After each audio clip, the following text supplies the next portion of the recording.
সূরা নাজিআত ৪৫ নম্বর আয়াত। ইন্নামা আনতা মুনযিরু মান ইয়াখশাহা। এই আয়াতটি বোঝার জন্য আমাদের অন্তত ৬টি শব্দ জানতে হবে। ইন্নামা অর্থ নিশ্চয়ই, আংতা তুমি বা আপনি, ইন্নামা আংতা নিশ্চয় আপনি, মুংদিরু, মুংদিরু শব্দটা মূলত মুংদিরুন, এটি একটি ইসিম, সতর্ককারী বা সতর্ক করবেন, এই অর্থে ব্যবহার হয়। ইন্নামা আংতা মুংদিরু, নিশ্চয় আপনি সতর্ক করবেন, মান এটা একটি ইসিম, যে বা যে ব্যক্তি, ইয়াকশা ভয় করে, হা, হা মানে তা, অর্থাৎ কিয়ামত। ইন্নামা আনতা সাআতুন শব্দটা আগে গেছে। ইয়াসআলুনাকা আনিস সাআতি আইয়ানা মুরসাহা। তারা আপনার কাছে কিয়ামত সম্পর্কে জানতে চায়, সাআতুন সম্পর্কে জানতে চায়।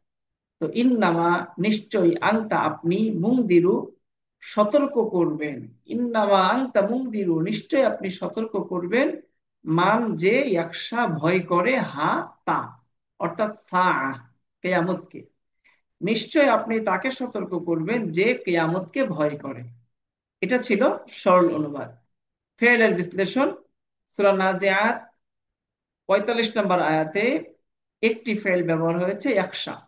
তবে এই ইয়াকশা ক্রিয়াটি সূরা নাজিআতের ২৬ নম্বর আয়াতে অতিবাহিত হয়েছে, সেখানে দ্রষ্টব্য।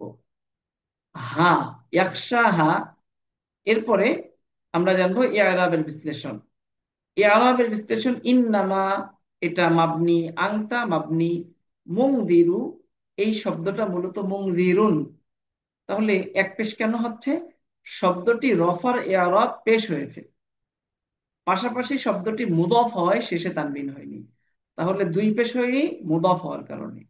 মুদফ ইলাইহি কোনটা? পুরো বাক্যটা মুদফ ইলাইহি, পরের অংশ, পরের পূর্ণ অংশটা হলো এই মুংদিরু, মুদফের মুদফ ইলাইহি। মান শব্দটা মাবনি, তবে মুদফ ইলাইহি হয়েছে। মুদাফ ইলাইহি হওয়ায় ইআরাবের দৃষ্টিকোণ থেকে মাজরুর অবস্থায় রয়েছে। ইয়াকশা এটা তো ফেল, হা এই শব্দটা মাবনি।